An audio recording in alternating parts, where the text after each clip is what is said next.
আপনি যদি political podcast করেন তাহলে আমি আর আপনার চ্যানেল দেখবো না। বেশ তো ভালোই বিভিন্ন পডকাস্ট করছিলেন, এই লোকটাকে কেন আনলেন পার্টিকুলার? আমরা পলিটিক্যাল পডকাস্ট করব না। যেদিনকে ভোটের দিনকে লোকে ছুটি নেবে না, ভোটের লাইন দেবে না, সেদিনকে আমরা বুঝবো পলিটিক্সের কোনো গুরুত্ব নেই। আপনারা সকালবেলা থেকে ছুটি নেবেন, ছুটি নিয়ে ভোট দিতে যাবেন, 1 ঘন্টা 2 ঘন্টা লাইন নিয়ে ভোট দেবেন। আবার যখন সেই পলিটিক্যাল লিডার সামনে আসবে তখন স্যার স্যার স্যার স্যার বলে সেলফি তুলবেন, বা কোনো দরকার পড়লে তার কাছেই যাবেন, দিয়ে আবার ফেসবুকে বা কিংবা ইউটিউবে এসে কমেন্ট করবেন যে এর কথা শুনবো না বা এদের কথা শুনবো না। সেটা হয় না, কারণ আলটিমেটলি বাস্তবটা হচ্ছে অ্যাডমিনিস্ট্রেটিভ সিস্টেম, সেটা আমাদের দেশে না, গোটা ভারতবর্ষ, গোটা পৃথিবীতে মূলত পলিটিক্যাল লিডাররাই চালাচ্ছেন।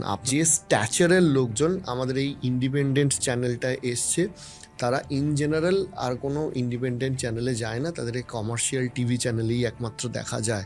পলিটিক্যাল পডকাস্ট করতে গেলে অনেক চাপ আসে, সব দল বা বিভিন্ন চাপ কাটিয়ে আমরা যেটা করেছি সেটা আমরা কন্টিনিউ করব।